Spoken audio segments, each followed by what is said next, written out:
I still don't think they should have made a second. No, Like, agree. I would 100%, and I don't think I would watch this again. I don't think it has rewatchability as the first one. However, I did finish it thinking that was pretty damn good. I didn't enjoy it the first time around. I think because of my raw upsetness about dishonoring Maximus. But the second time I watched it, not because of the hype of the red carpet and everything, I was like, I actually watched it and I was like, oh, you know what? It's actually an entertaining film. I am never going to listen to this soundtrack. Listen, I'm going to listen to the original one, even though this had elements of the original one. But you see, I would never download Gladiator 2 soundtrack. No, I'm just no, gonna no. stick to my Gladiator 1 soundtrack.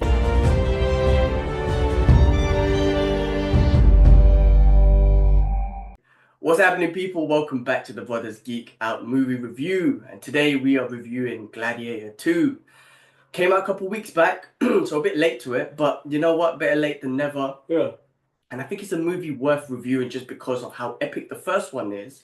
And, you know, we got some thoughts about the second one. To set the tone, guys, it's going to be a spoiler review. So if you haven't seen the movie, then, you know, come back to this later.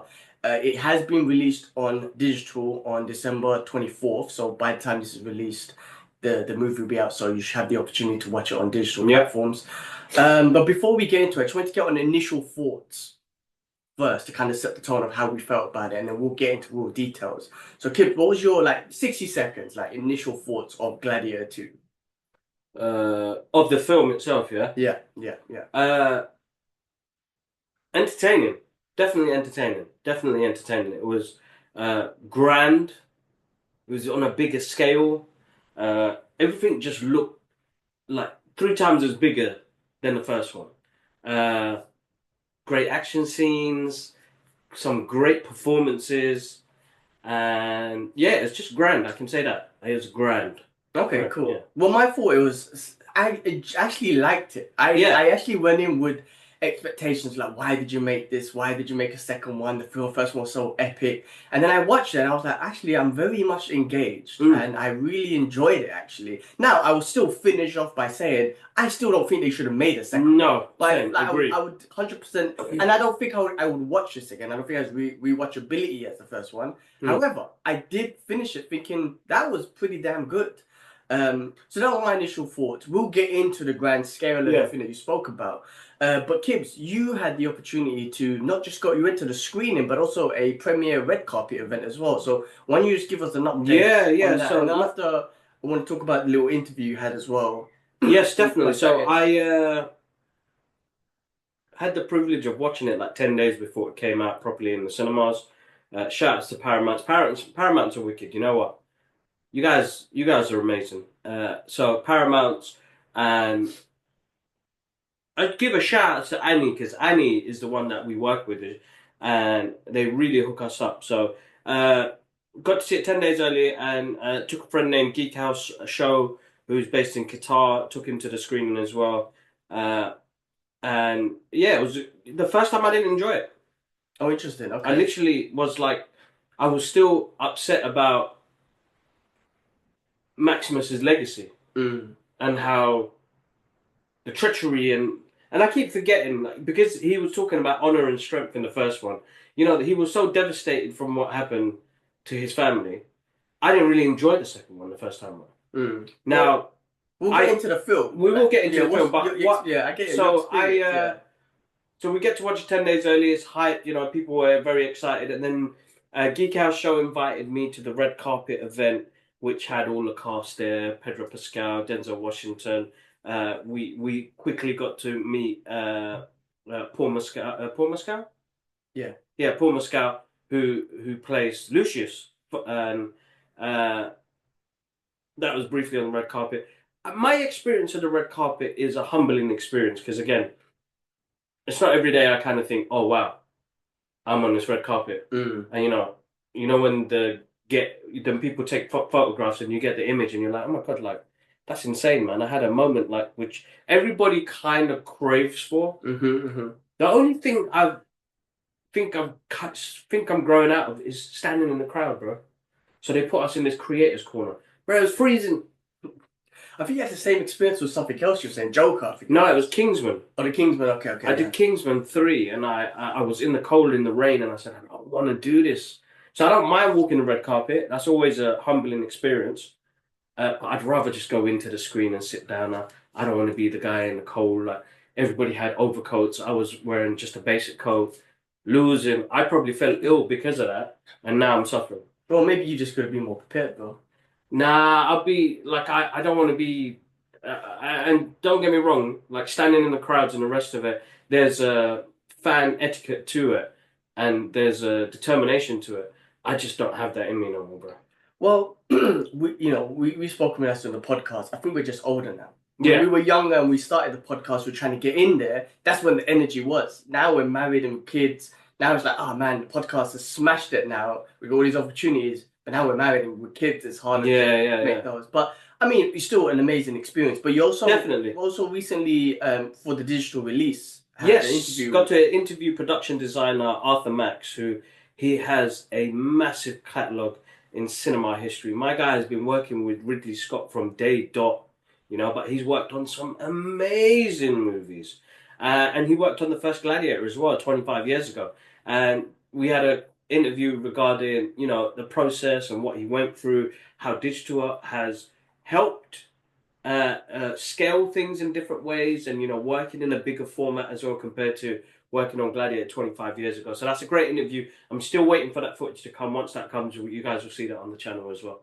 Definitely, we'll link it to this video once it's released, and it'll be on the channel anyway. Yeah. All right, well, cool. That was amazing experiences you went through and whatnot. I didn't get none to buy, boo-hoo. But anyway, let's go into the introductions. I still got an opportunity to watch the movie anyway. Yeah. But let's go into the introductions. As I've already said, we're spoiling the movie and everything. But we'll start off with like briefly recapping the original Gladiator that came out in 2000, which was an epic movie. Like it falls into like for me personally, top 10, top 20 movies of all time. Yeah. Not just because of like performances, the scale of it, the music, the soundtrack, the epicness, the quotes, all that sort of stuff, right? But that story was a great, overall a revenge story, right? Of Maximus and you could say an evil empire, or not empire, emperor taking over, a corrupt emperor, someone who's just all about power, not earning respect but demanding respect based on power. Right, yeah. And we saw what happened with his father, which was Maximus Aurelius. Maximus Aurelius, yeah. Not Maximus, sorry. No. Marcus Aurelius. Marcus Aurelius. Who was a great emperor. Yeah. And it's like obviously based on real. Because a lot of it you have to remember is, and I don't know the full history, but a lot of it is based on real history, but a lot of it's not. I believe Maximus's character is fake. Yeah. Marcus Aurelius, and that whole empire, yes, that's real, and certain elements of it as well. But Maximus, that was just dramatized and whatnot. Yeah. But the scale of that movie, it was just epic at the time. The battle in the beginning, the music, like I said, was to this day one of the best scores of all time.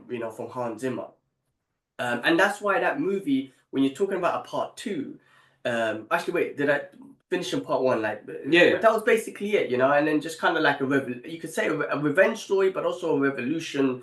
Story, overtaking the evil, I guess, emperor, yeah.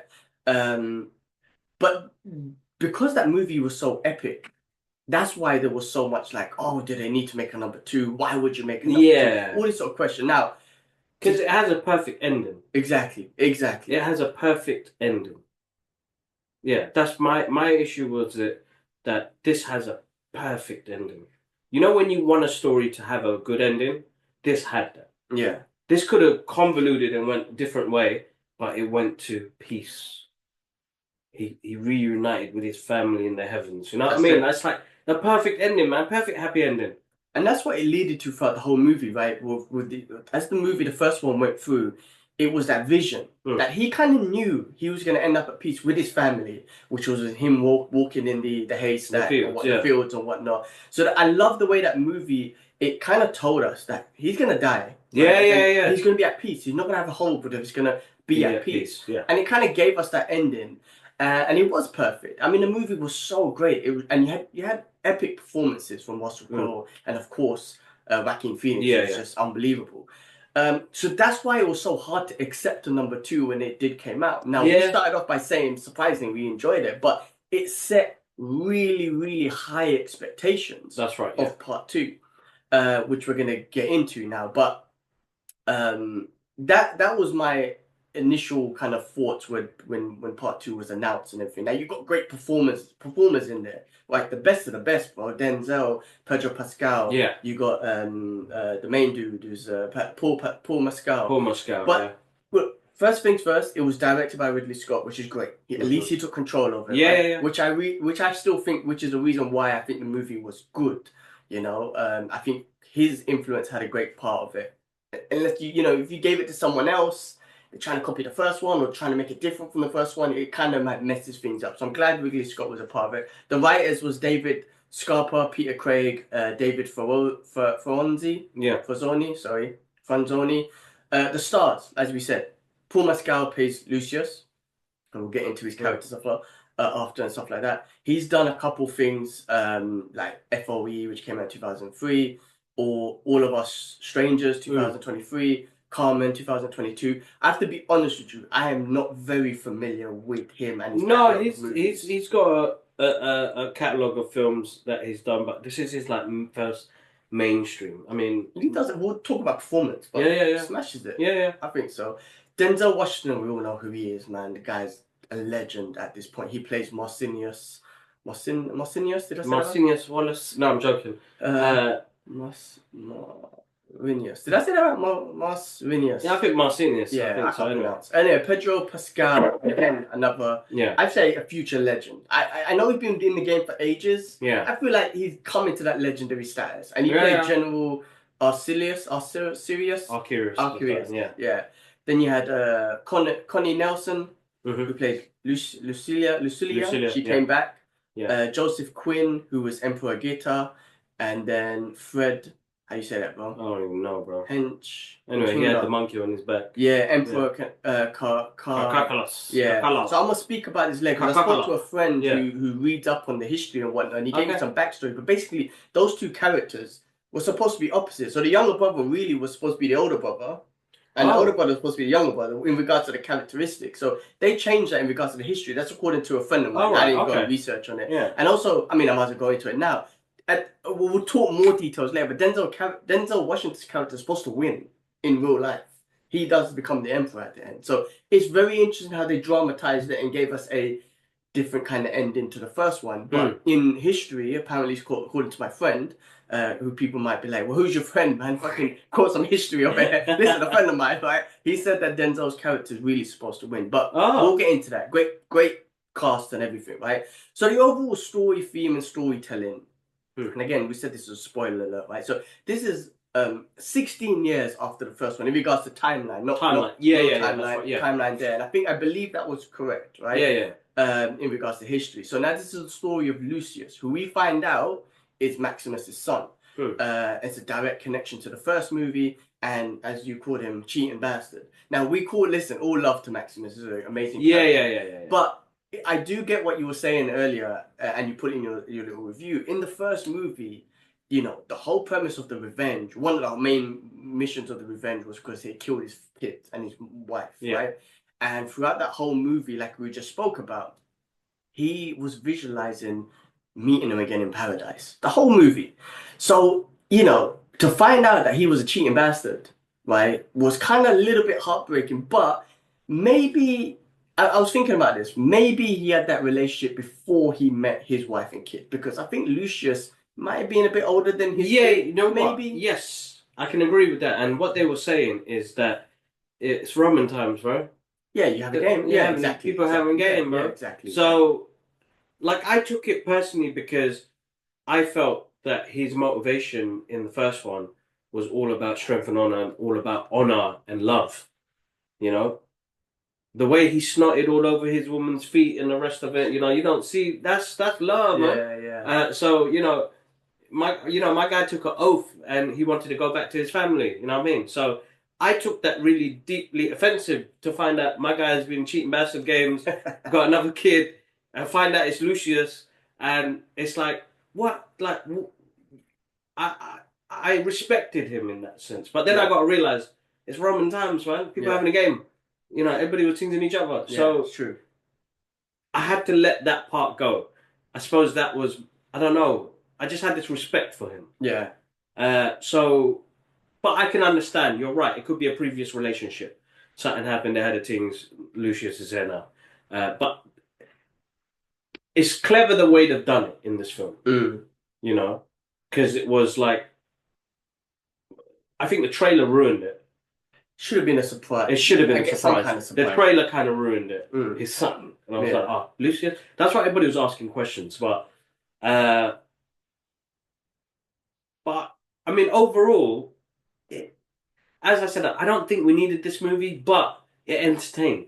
Yeah, and it can look. That was a direct connection to that made up character Maximus. Yeah. So you kind of kept the historical base, and then you just kind of like you dramatized it with the made up character, which is Maximus and his son and whatnot. So I mean, and then the premise of this movie overall was a revenge story. So it started off with Lucius. You give you a little backstory. I have to say the movie started great with the backstory of the Gladiator. You had the score, which was amazing. So that really, I thought that was brilliant because I was like, oh, I'm in. Yeah. I thought that was a great way to entice the old fans in with the same music and the story. Yeah. And then you see a little clip of Maximus's mom, or Lucius's mom, sending him away because it's not safe for him at this moment, right? Because of the new emperor change and everything. Yeah.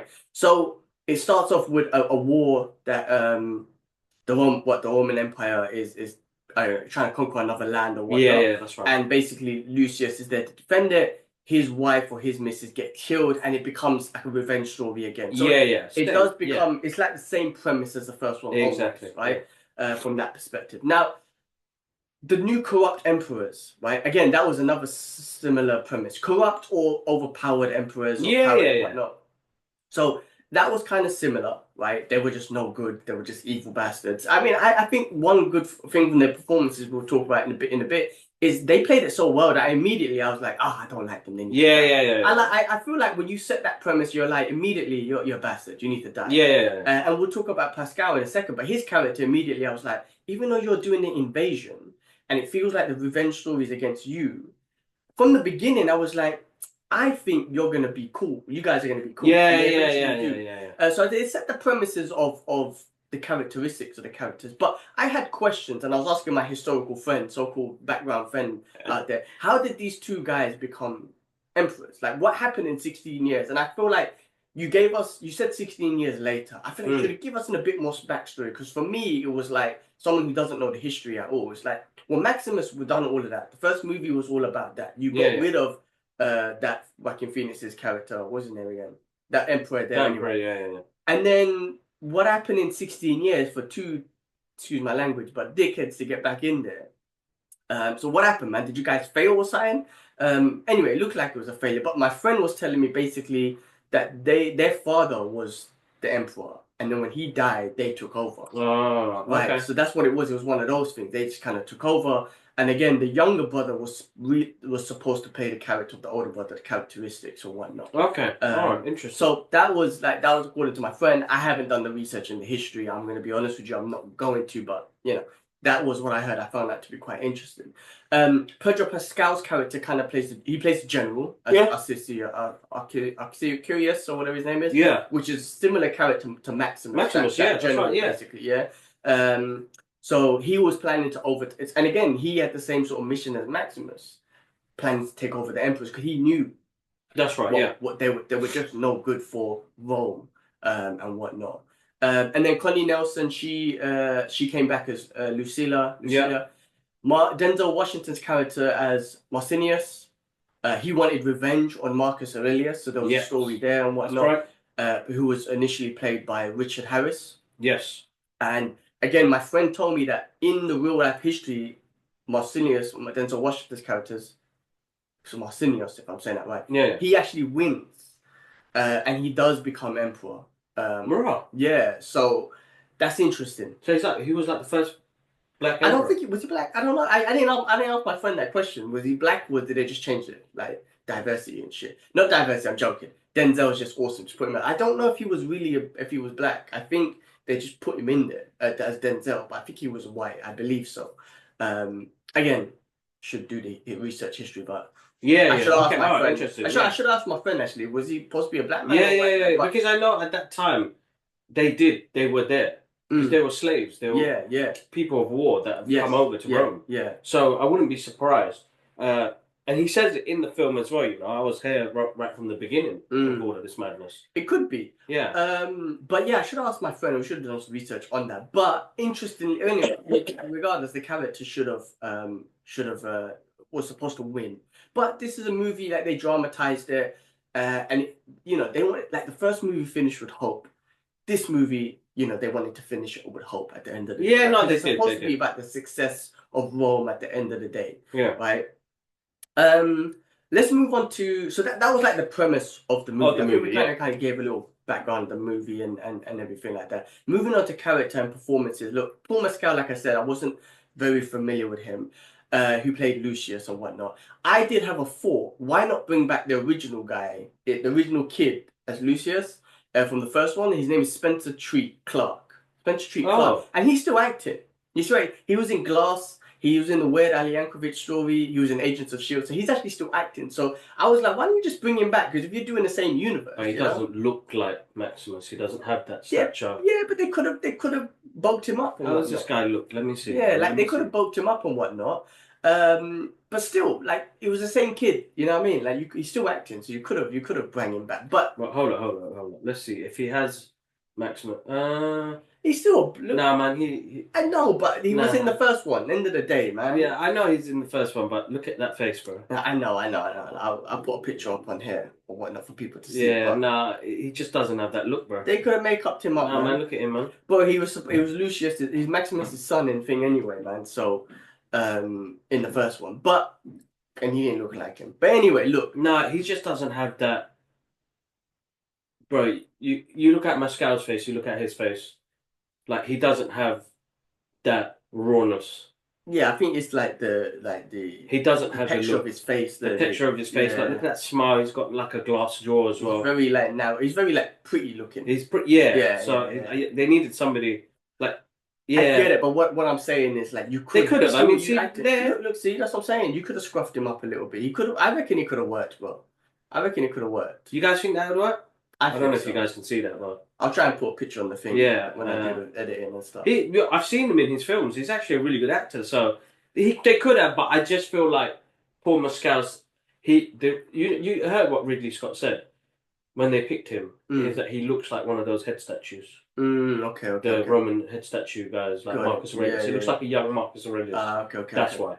Well, listen, performance-wise, he absolutely smashed it. I think he was good. There are moments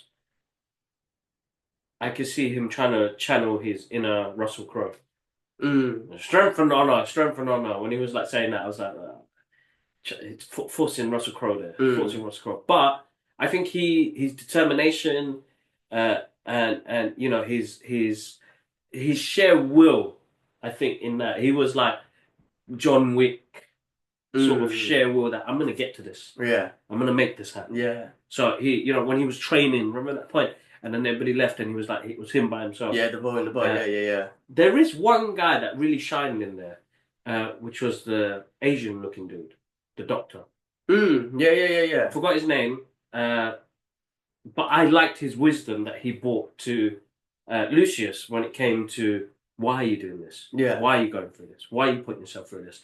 And listen to his backstory and realizing that he came off the back of Maximus as well, like. No, really good. I think Paul Mescal was great. I think he was good. There were moments in there that kind of threw me off. I think because you can't. I think it's because the first one is so epic. How could you not compare it? Yeah, and you end up being his son. Then you're getting inspiration. I think yes, the inspiration was there. I don't know if he knew that Maximus was his dad the whole time. I don't know if he knew that. I don't think he knew that until the movie. Yeah. So my point is like. Because it was in between. Yeah. When his mum said that. Yes. When he was in the prison. Yeah. So it's kind of like, okay, your dad was this epic dude. You, as a kid from the first movie, you obviously admired him so much. Yeah. That. But it was kind of like, because of that first movie and how epic that was, I felt like he had to channel. He had to, in the middle of the film when he found out his dad was Maximus, he embraced it. You know what I mean? I think they showed, I think Paul done a great job changing in the middle, like embracing this responsibility his father once had. Now he feel like he's gonna have. You know what I'm trying to say? That's why I feel like there was an element of it. No, good. I think he's great. I think he's done a great job. Yeah. So shout out to him. Like I said, I wasn't familiar with him too much before. Now I am. So that guy was in Biker Grove, bro. Are you for real? Yeah. Oh my god, that's Biker Grove. That is jokes. Sorry. Oh my god. Yeah. Oh my god, smashed it, man. So he's British? No, Australian. Wasn't Biker Grove in his British show? No, he's British. Yeah, he's British. Damn, smashed it. You saw him, innit? We had a camera. Yeah. He was close. He said, "What's up to you, man?" Give you a little wink and shit. Yeah. Well, look, the best performance, I have to agree, and it's not just because it's Denzel, but because Denzel is so good. MVP, bro. It's so good. I mean, he wasn't in the movie as much as I think he was like in it for like I don't know, like 20 minutes or something like that. Overall, I feel like. Nah, man. Was he that big? He had a good amount of screen time, though. Okay, well, I feel like I don't know, for some reason I feel like he wasn't in as much. Him and his Saddor. Yeah, but every time he was in it, freaking just stole the show, man. He's just so. I love it. Like his performance is great, his energy is great. There's something about the way he speaks and he vocalizes it, right? And then he's just his rings. He just good. But just you know what I'm saying? Just he was like Alonso in Roman times. You can say that. Yeah. I mean, that was a fear that when you first watch the trailers that he's gonna talk like he's Alonso. No, but he didn't. He didn't. He's got Shakespearean experience, so I feel like he brought that element into the. He is a crafty dude in this film, bro. Like when he does something bad, you're like, when he manipulates the younger brother, goes over there, chops the head, and all of that. He's like really manipulative. Like really crazy. I don't know, man. I just felt like he had a level of craziness in him. Yeah. That he had an agenda to take over, right? Exactly. To take down the Roman Empire. So the fact that the way he did it, bro, but his on-screen presence, I think, steals the show completely. It's hard to, and not saying you should compare because everyone was amazing, right? It is hard when you got Denzel. I wonder how the rest of the actors feel like when you got Denzel Washington doing his thing and you're there trying to do your thing. I'm sure, Denzel's just very accommodating and makes everyone relax and whatnot. But there must be something there where you're like, holy shit, man, how the hell am I supposed to act next to this dude? It's like a master, you know what I mean? Yeah, he's a master in jiu-jitsu. Like if I'm rolling with my teacher as a black belt, I'm just getting smashed. It's almost, I feel like it might be like that. But you know what? A lot of people say that they have a pleasant interaction with him, and he's all about work, bro. Yeah. I mean, you listen to all of the stuff he says, bro. If there's one person that I would want to interact with, it's somebody like him, bro. Yeah. Like, life advice. Talk about it, man. The guy's lived it, you know what I mean? But he's, he has this movie presence. He'll always have it with him, bro. And I felt like what he did to this movie was elevate it even more, because it was like, I don't know if the movie would be better without him. It's interesting. Yeah. Because if there was somebody else in that role, I don't think that movie would be good, bro. I mean, because a performance does play a big part of what's happening. I think Paul could have carried it himself, but Denzel, bro, just adds extra. He just adds something to it where it's like, you know what? I'll sit down and watch it again. And I watched it. I watched it twice. Yeah. So for me to not, like as I said, I didn't enjoy it the first time around. I think because of my raw upsetness about dishonoring Maximus. But the second time I watched it, not because of the hype of the red carpet and everything, I was like, I actually watched it and I was like, you know what? It's actually an entertaining film. Yeah. Like every scene looks amazing. And every person had put 100% into it. So I think, Denzel was wicked, bro.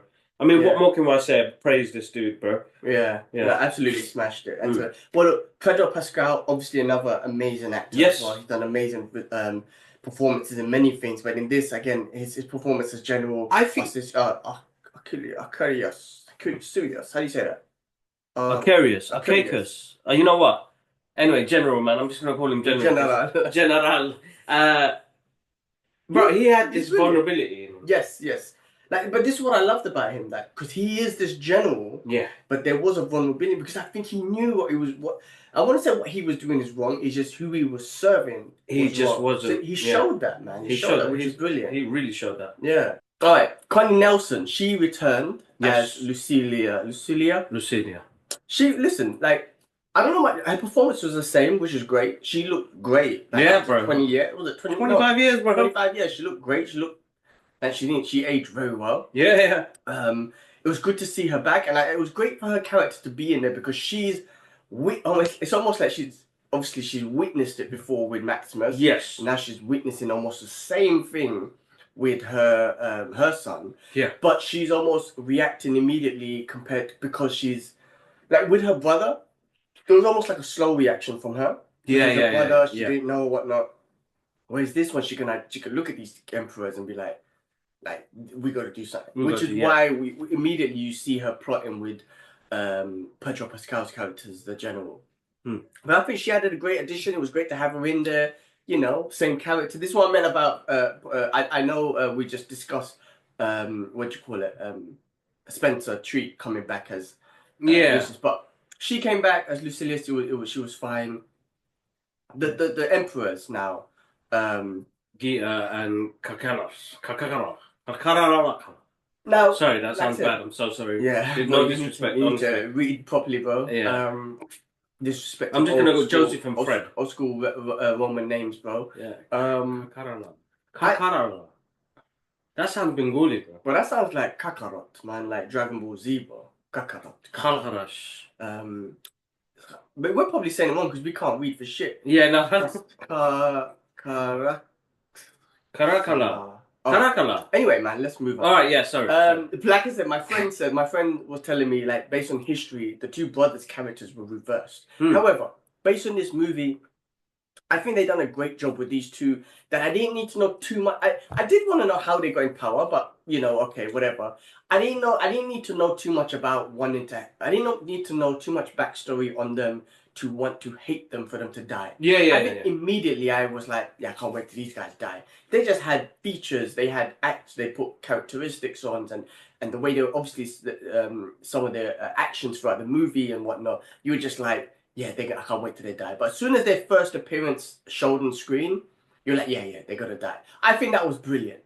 I don't think you have to give much on those type of characters. Whereas Joaquin Phoenix is a A-class actor, but with his character, I feel like there was a build-up for you to be like, 100%, get killed. Like he wasn't a complete 100%.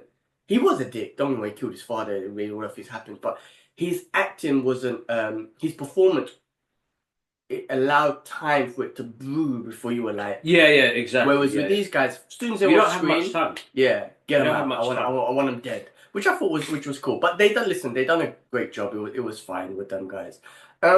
Moving on to cinematography and visuals, right? Yeah. So now, the first movie, which again another epic thing of it, was cinematography. The cinematography, the grand scale, rebuilding the Colosseum. I've seen it in live. It's stunning. But they rebuilt it and whatnot. Rebuilt ancient Rome and everything.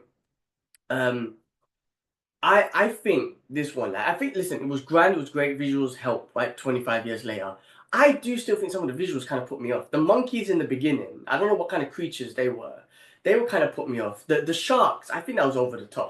As far as I heard that they didn't have sharks. They built water and had battles like that, navy battles.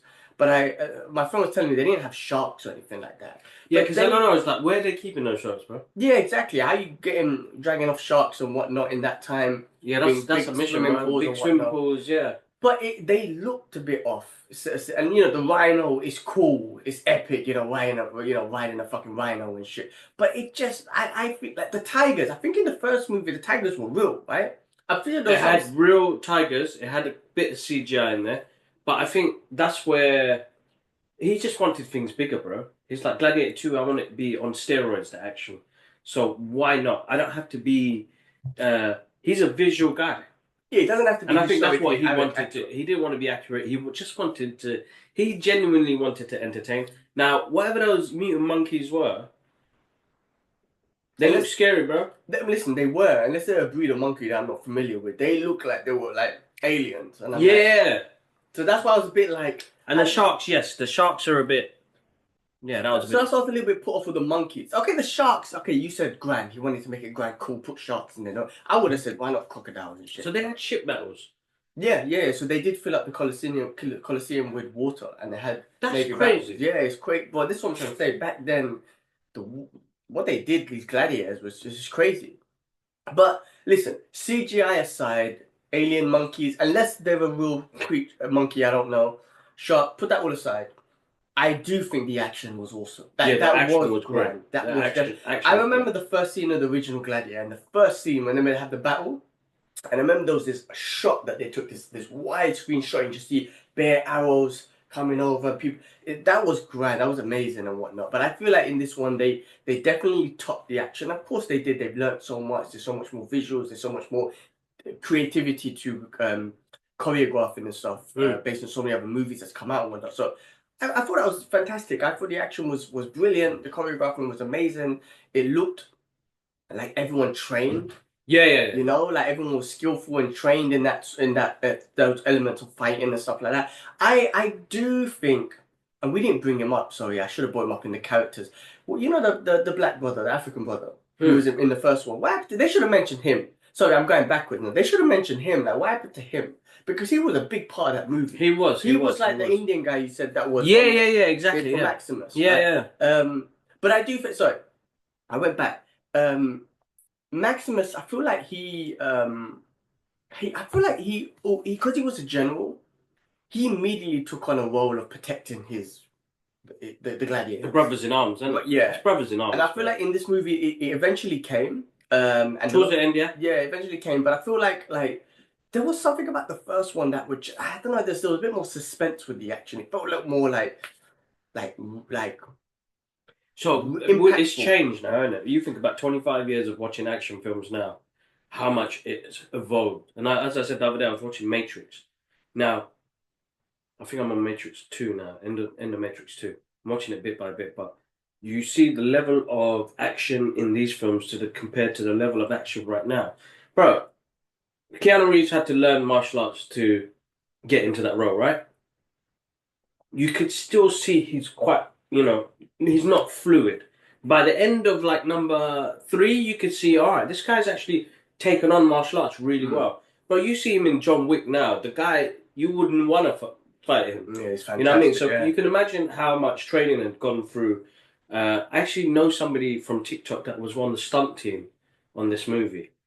And you can imagine the hard work that they've come to a point where action, bro, has to be double the amount, but it won't have that suspense that older movies did because I feel like movie making was different back then to it is now.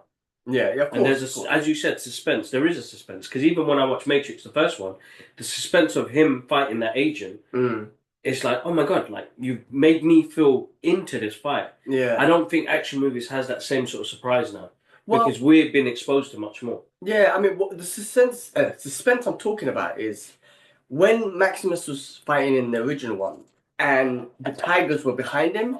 It kind of made you feel like, oh shit, he's gonna get scratched up by that tiger. There was that element of like, if he goes past this line, he's gonna get snapped. Yeah, that's right. Whereas in this one, I didn't feel that with any of the animals. Like the rhino, he went kind of head on with that rhino at one point. Oh yeah, he did. Yeah, the sharks. Like yes, you fell in the water, you lose. But there was something about I don't know. There was something about the way they choreographed the original one, where you just felt, man, if he takes one step back.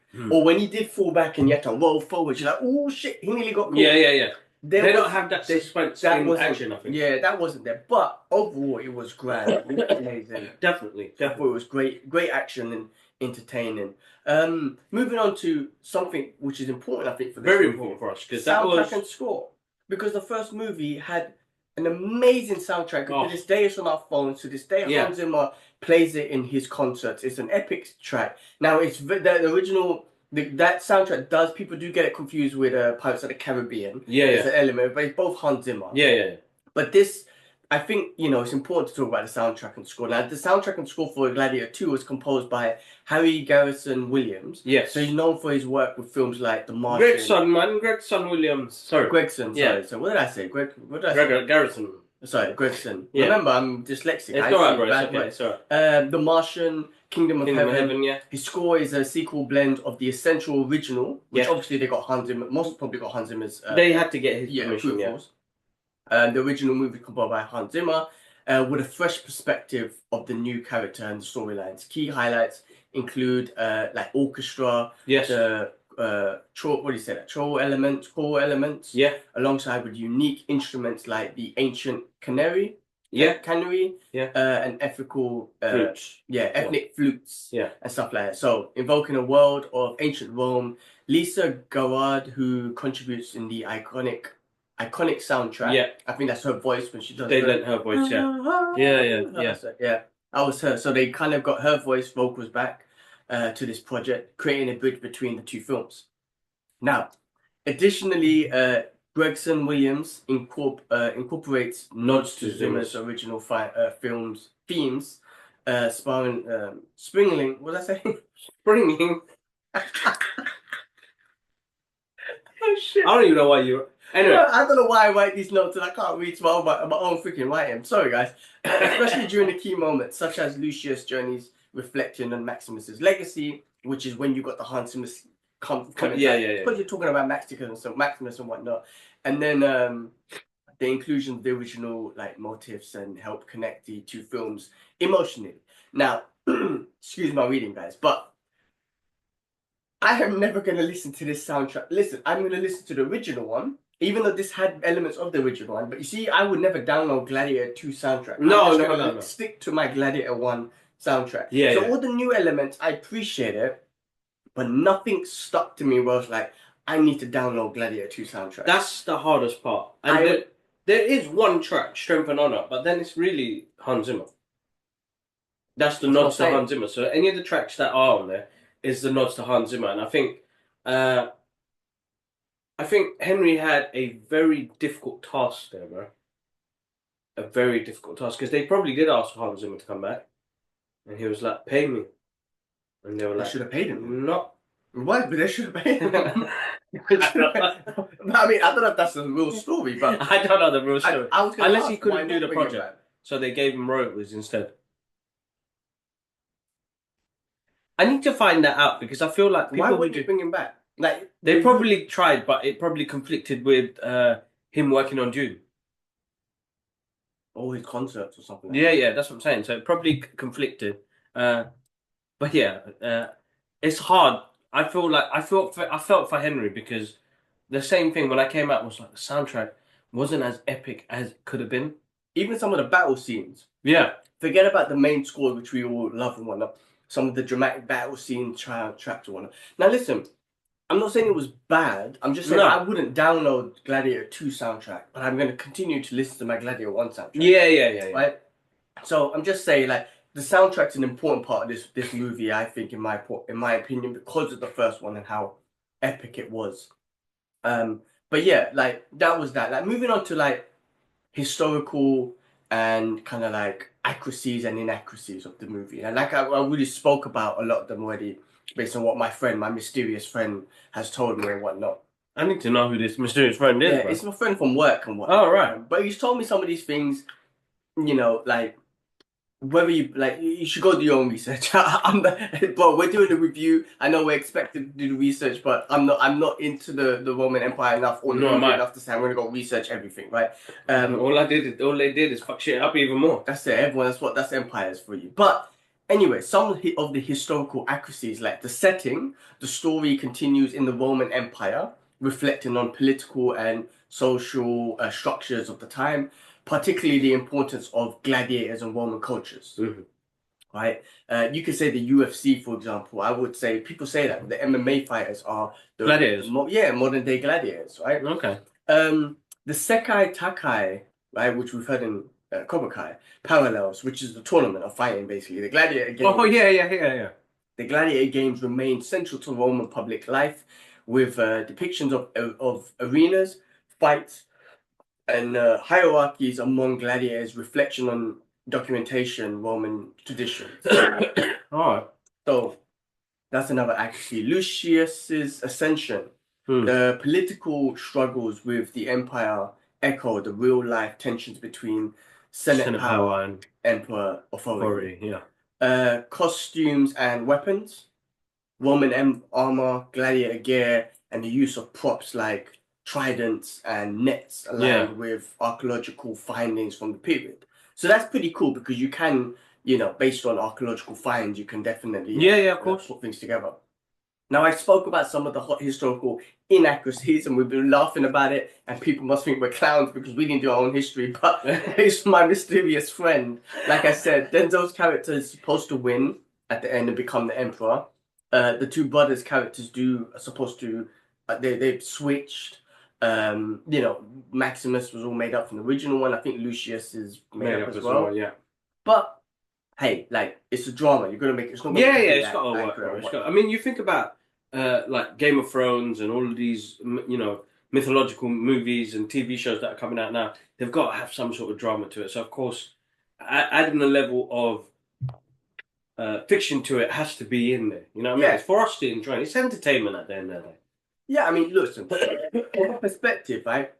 People might watch this movie and go want to learn about the Roman Empire. Yeah. Right, so you'll get some. You can get. You're teaching people at one point. You're getting them into this history lesson and whatnot, and also you're trying to keep people entertained as well. There's a good way to get them in.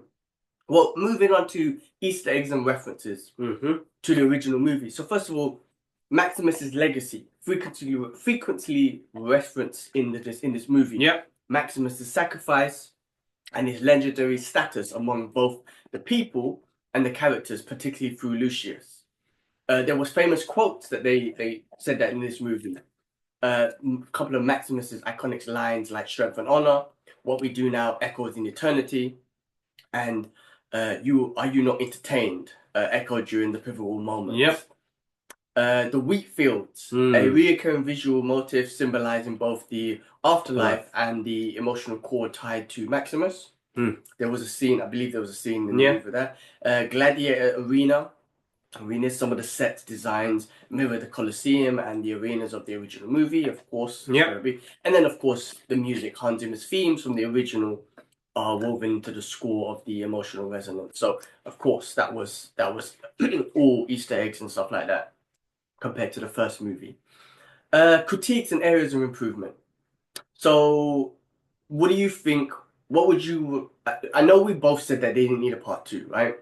But we both said that we enjoyed it. But in regards to like the pacing, the narrative, any underdevelopment characters, arcs or whatnot, is there any highlight areas where you feel like the film kind of fell short, like, or they could have improved on certain things where you wanted to see more? What's your thoughts on that?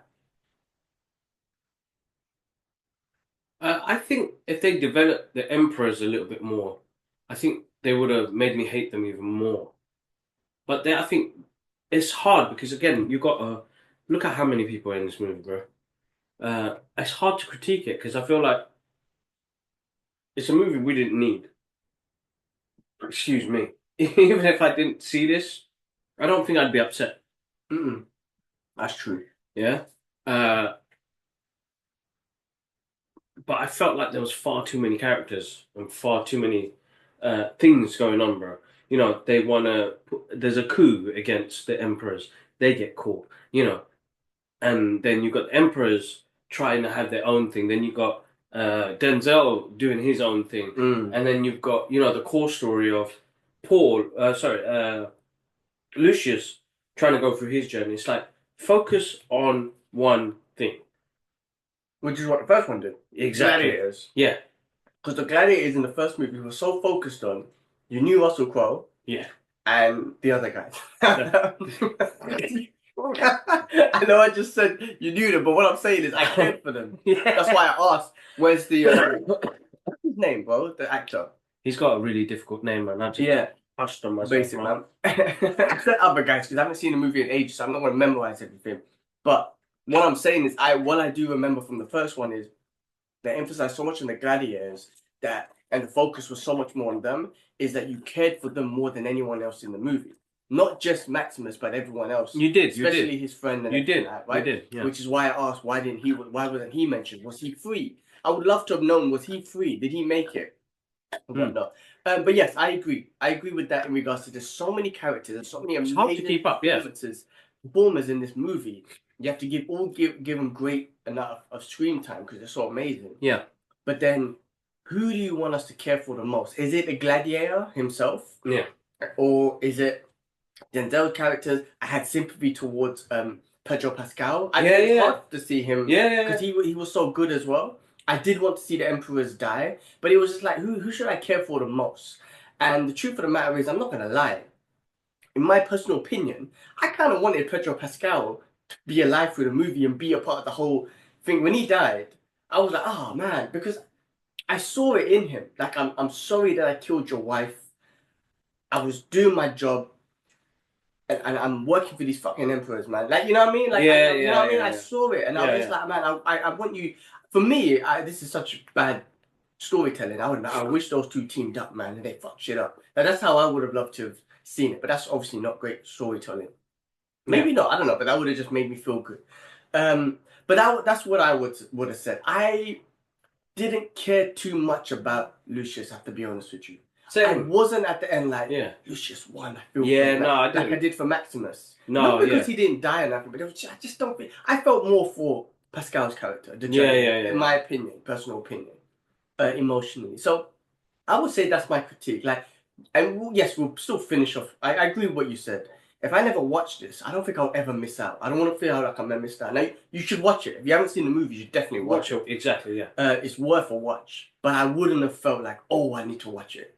Like, I need to know what happens. Like, not really. I'm happy with how the first one ended. Yeah. And to be honest with you, if they made a part 3 now, I would, based on this one, I wouldn't have the same attitude of like, oh, I don't need a part 3. Nah, if you give it to me, I'll watch it. You know what I'm trying to say? Because of the way this one was, not, you know what I mean? So, I hope they. Actually, I don't hope anything. If they do it, so be it. If they don't, so be it. I don't know where they're gonna take it, but that was just like my thoughts on that sort of stuff. Final thoughts and recommendations, bro. I mean, like, summarizing, we kind of went through like strengths and weaknesses and stuff like that. Where it stands as a successor of the original, recommend to specific audience, fans of historical epics, action lovers, lovers of the actors. What do you think? What do you think about final thoughts and stuff like that around all that sort of stuff? Listen, it's an entertaining film, bro. I don't think even if they called it Gladiator 2, I think it still would have done well. They could have called it something else. I think it's entertaining. Anybody who wants to see, it's always nice to see a universe grow, but it's a movie that you have to watch. I think you have to watch. It is a great, entertaining, action-packed, star-studded movie. What more can you ask for? I've got nothing else on it, to be honest. Yeah. Well, yeah, I think where it stands in regards to the original, we've already made that very clear. Right? Yeah, 100%. In regards to audience, after speaking to my mysterious historical friend, I don't think historical fans should watch it. I don't think it's for you. Unless if you're gonna be someone who's into the history and you're gonna you're gonna criticize it based on the historical inaccuracies. If you know you're that person, then don't bother. But if you're the person like, I know the history and I can appreciate the changes that they make and be like, oh wow, they gave me this, right? Then you can watch it. But if you know you're gonna criticize it, then don't. I think action lovers would definitely love it. If you love Denzel, Pedro Pascal, you're gonna love it. So yeah, I think that would be the audience I would say for it. And listen, you know what? The audience of the first one, take our biases away, take our like, oh, we need a part 2 away. Generally, as I watched it because I loved the first one. Yeah. I honestly, even though I had those feelings, I was like, oh, for me personally, I had to watch it. Even though I clearly said if I didn't watch it, I wouldn't feel like I missed out. But I still wanted to watch it because of the first one, of how epic it was. So I would say, if you've seen the first one, watch it on digital. There's no harm in watching it on digital. Yeah. Check it out. It's out on digital right now. Cool. Well, guys, that was our review of Gladiator 2. We went through a lot, gave our thoughts about it and everything. Guys, give us your thoughts. What do you think is, how did you feel about the movie? Please like, comment. If you're new to the channel, if you're new to this review, if you made it all the way to the end and listened to us brothers, please subscribe, share, comment, all that sort of stuff. And guys, keep an eye out on the channel. We've got the podcast as usual. We got the movie reviews, like these ones. We'll give in-depth ones. We've had a few. We've got a couple coming up. We'll have our what do you call it? Retro movie reviews. We'll do every couple months, I would say. Yeah. But yeah, that was it, man. That was it, man. Kid, why don't you take us out? All right, man. As always, guys, massive thank you for the support on the channel. There's been a massive influx of you guys coming through, so thank you so much for watching us. Make sure you follow us on our social media journey as well. We're on TikTok, Instagram, and X, and Blue Sky, where you'll find what we're doing on an everyday basis. If you want to be nosy, go follow us there. We will catch you guys up soon. One love. Peace. Peace.